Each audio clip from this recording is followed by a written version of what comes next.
خداوند یسوع مسیح کے پاک نام میں تمام دیکھنے والوں اور سننے والوں کو خوش آمدید کہتا ہوں۔ کچھ تھوڑا سا کبھی کبھی وقفہ زیادہ پڑ جاتا ہے حالات کی وجہ سے۔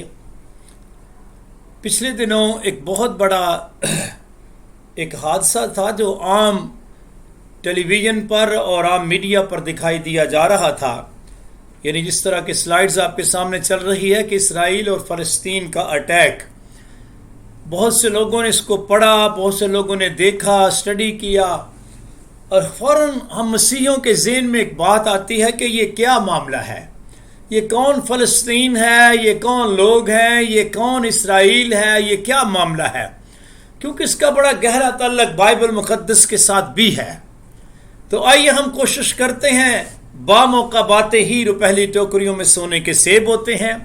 یہ واقعہ جو پچھلے 2-3 ہفتوں میں ہوا یا آئندہ آنے والے وقت میں ہوگا، میری دلی خواہش ہے اور آرزو ہے کہ ہم ان باتوں کو بہت کلیئر طور پر سمجھیں۔ تو آئیے ہم اس کو جاننے کی کوشش کرتے ہیں۔ سب سے پہلے تو یہ فلسطین کیا ہے؟ جب ہم فلسطین کہتے ہیں تو اصل میں یہ اسرائیلیوں کے آنے سے پیشتر اس علاقے میں جتنے بھی بسنے والے لوگ تھے جن کو کنانی بولا کرتے تھے۔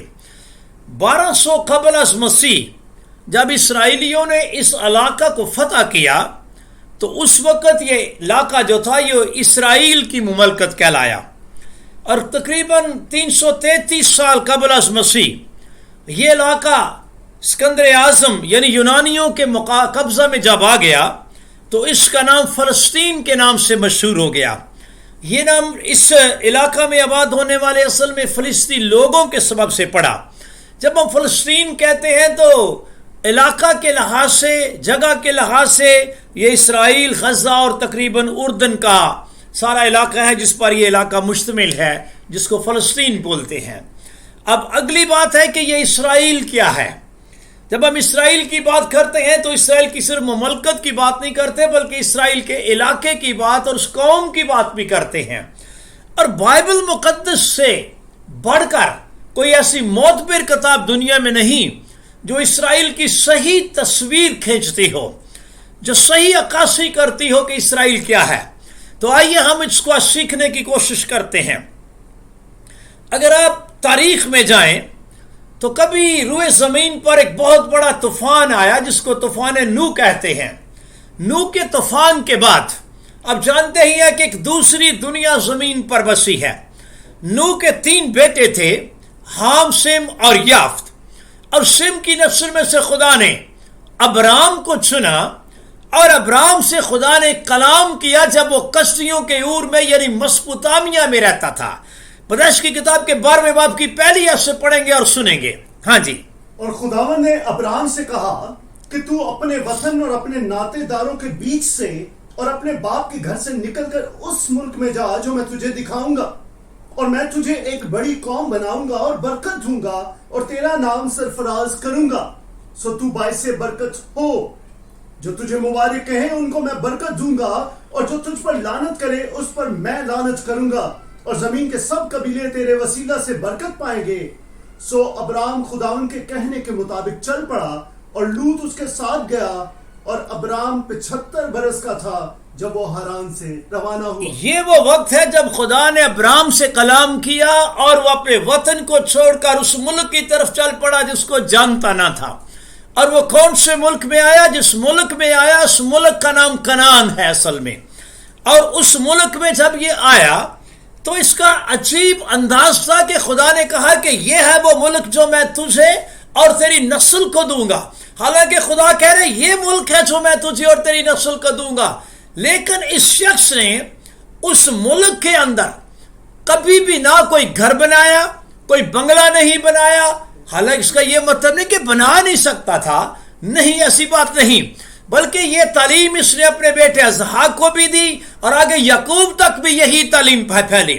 اور عبرانیوں کا لکھنے والا خط پولس رسول پاک روح کی ہدایت سے بتاتا ہے، کلام کہتا ہے عبرانیوں کے خط کے 11ویں باب میں کہ ایمان ہی کے سبب سے جب ابراہم بلایا گیا تو حکم مان کر یعنی کشتیوں کی اور سے اس جگہ چلا گیا جسے میراث میں لینے والا تھا۔ تو مطلب یہ ہے کہ یہ علاقہ جو تھا یہ باپ ابراہم کی میراث تھا۔ اور اگرچہ جانتا نہ تھا کہ میں کہاں جاتا ہوں تو بھی وہ چل پڑا، روانہ ہو گیا کشتیوں کے اور سے، اور ایوانی سے اس نے اس ملک موعود میں اس طرح مسافرانہ طور پر بود و باش کی کہ گویا غیر ملک ہے۔ اور اسحاق اور یعقوب یعنی اس کا بیٹا بھی اور آگے اس کا پوتا بھی، اسحاق اور یعقوب سمیت جو اس کے ساتھ اسی وعدہ کے وارث تھے کہ یہ میراث تمہاری ہے، انہوں نے خیموں میں سکونت کی۔ ابراہم خیمہ میں رہا، اسحاق ساری زندگی خیموں میں رہا، یعقوب ساری زندگی خیموں میں رہا۔ کیوں؟ کلام کہتا ہے کیونکہ وہ اس پائیدار شہر کا امیدوار تھا جس کا معمار اور بنانے والا خدا ہے۔ تو میں بتانا یہ چاہتا ہوں کہ یہ تینوں وہاں پر رہے، لیکن رہے یہ بالکل ایسے جیسے غیر ملک میں رہتے ہیں۔ چنانچہ خدا نے ان کی خواہش کے مطابق، جس طرح کہ عبرانیوں 11 باب کی 13 میں لکھا ہوا ہے، اسی لیے پہلے نمبر پر تو خدا ان سے یعنی ان کا خدا کہلانے سے نہ شرمایا، اور اگلی بات چنانچہ اس خدا نے ان کے لیے یعنی ابراہیم، اسحاق اور یعقوب کے لیے ایک شہر تیار کر دیا جس کو نیا یروشلم کہتے ہیں، اور وہ سراسر جو سونے کا بنا ہوا ہے اور قیمتی پتھروں کا بنا ہوا ہے اور زمین پر کا نہیں بلکہ عالم بالا پر ہے۔ اور یہی وہ نیا یروشلم ہے جس کی بابت میرے خداوند یسوع مسیح نے بھی کبھی پاک شاہ کے موقع پر شاگردوں کو کہا تھا کہ میرے باپ کے گھر میں بہت سے مکان ہیں، میں جاتا ہوں، اگر نہ ہوتے تو میں تم سے کہہ دیتا، کیونکہ میں جاتا ہوں تاکہ تمہارے واسطے جگہ تیار کروں۔ تو میرا خداوند انہی مکانوں کی بات کر رہا تھا جو ابراہیم، اسحاق اور یعقوب کے لیے میرے خدا نے تیار کیے تھے۔ مطلب کہنے کا یہ ہے کہ ابراہیم کو پہلی میراث تو خدا نے زمین پر دی۔ سلائیڈ کو بڑے غور سے دیکھیے، پہلی میراث زمین پر دی جو ابراہیم، اسحاق اور یعقوب کی ہے۔ اس کے بعد ابراہیم کو دوسری میراث دی، وہ آسمان پر ہے۔ پہلی میراث زمین پر، دوسری میراث آسمان پر، یعنی ابراہیم کی دو میراث ہیں، ایک زمینی اور ایک آسمانی۔ ایک زمینی کنعان والی یعنی زمینی یروشلم، زمینی میراث، اور دوسری آسمانی یعنی نیا اور آزاد یروشلم۔ تو یہ دو میراث ابراہیم کی ہیں۔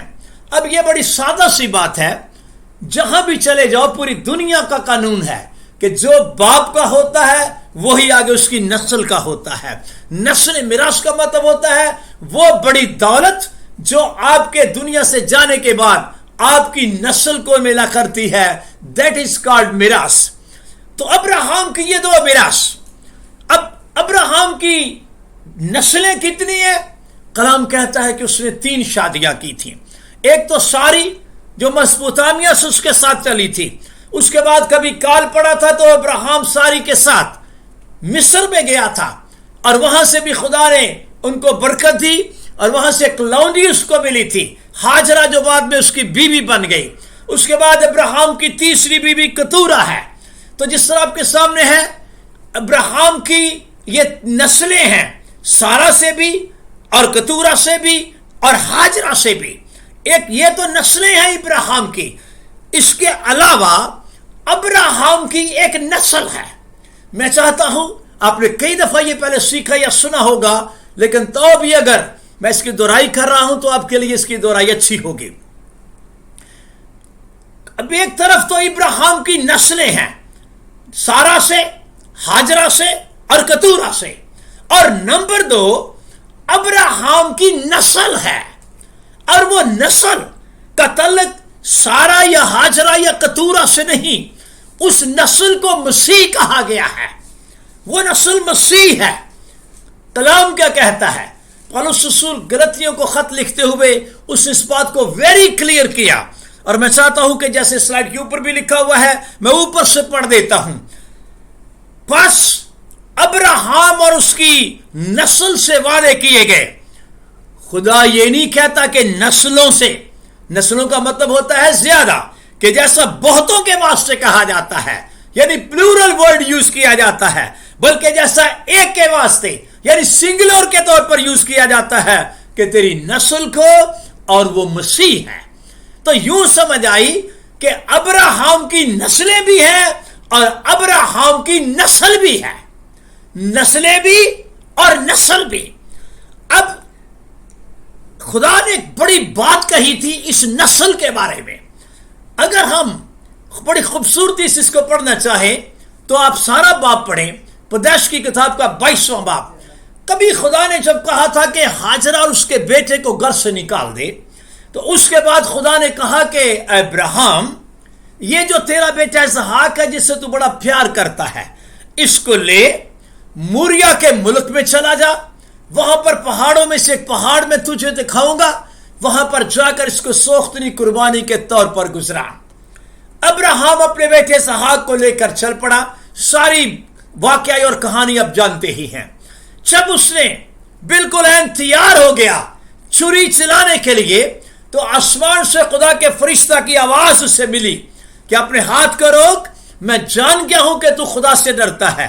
بہت سی باتیں خدا نے کہیں، ایک بات جس پر میں زور دینا چاہتا ہوں، وہ بات جس پر پولس رسول نے بھی زور دیا، اور وہ یہ تھی، ابراہم اور تیری نسل کے وسیلہ سے زمین کی سب قومیں برکت پائیں گی۔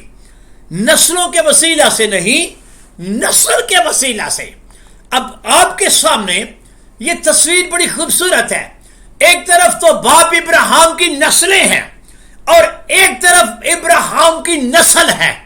یہ نسلیں جو ہیں، جیسا کہ سلائیڈ آپ کے سامنے ہے، یہ نسلیں ہیں جو لڑ رہی ہیں۔ اور یہ کس بات پہ لڑ رہی ہے؟